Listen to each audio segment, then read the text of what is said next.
আসসালামু আলাইকুম। বাংলাদেশ বেতার চট্টগ্রাম অর্থ ও ব্যবসা বাণিজ্যের খবর পড়ছি শারমিন আক্তার। পবিত্র ঈদ উল ফিতর উপলক্ষে টানা ৭ দিনের দীর্ঘ সরকারি ছুটি শেষে কর্মজীবী মানুষ আজ নিজ নিজ কর্মস্থলে যোগ দিয়েছেন।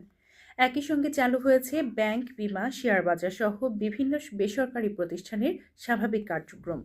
ছুটি শেষে কর্মস্থলে ফিরে কর্মকর্তা কর্মচারীরা একে অপরের সঙ্গে কুশল বিনিময় ও কোলাকুলি করে ঈদের আমেজ ভাগাভাগি করছেন। স্বাভাবিক নিয়মে সকাল ৯টায় শুরু হয়ে অফিস চলবে বিকেল ৫টা পর্যন্ত। বাংলাদেশ ব্যাংক জানিয়েছে, রমজান মাসের বিশেষ সময়সূচি শেষে ব্যাংকসমূহে আগের নিয়মে সকাল ১০টা থেকে বিকেল ৪টা পর্যন্ত লেনদেন চলবে। ঈদের ছুটি শেষ, পরিবারের সাথে ঈদ সেরে কর্মস্থলে ফিরছে মানুষজন, যার মধ্য দিয়ে আবারও শুরু হয়েছে কর্মময় নগর জীবন। খুলেছে অফিস, একই সঙ্গে ব্যাংক, বিমাসহ আর্থিক প্রতিষ্ঠান আর উচ্চ ও নিম্ন আদালত। যদিও কেউ কেউ আগে ছুটি না পাওয়ায় এখন যাচ্ছেন আপন নিরে। এ নিয়ে বিস্তারিত জানাচ্ছেন আমাদের সংবাদদাতা জুবাইর মঞ্জুর।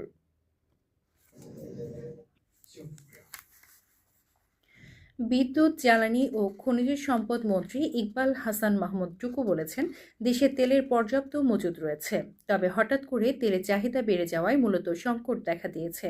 তাই জনগণকে অতিরিক্ত তেল সংগ্রহ না করার আহ্বান জানান তিনি। আজ সকালে ঈদের ছুটির পর প্রথম কর্মদিবসে সচিবালয়ে এসে মন্ত্রী এসব কথা বলেন।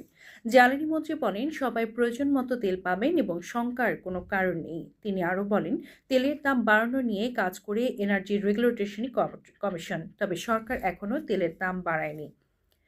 চট্টগ্রামের কালুরঘাট বেতার কেন্দ্র থেকে প্রেসিডেন্ট জিয়াউর রহমানের স্বাধীনতা ঘোষণার স্মৃতি ধরে রাখতে সরকার প্রয়োজনীয় ব্যবস্থা নিচ্ছে বলে জানিয়েছেন সংস্কৃতি মন্ত্রী নিতাই রায়চৌধুরী।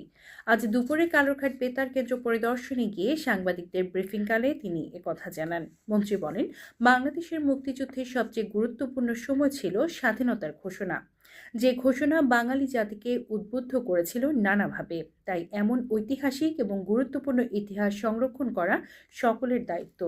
এ সময় তিনি আরও বলেন, জিয়া স্মৃতি জাদুঘরের সংস্কার নিয়েও শহীদ জিয়া স্মৃতি ধরে রাখতে প্রয়োজনীয় ব্যবস্থা নেওয়া হচ্ছে, যার কাজ চলমান আছে।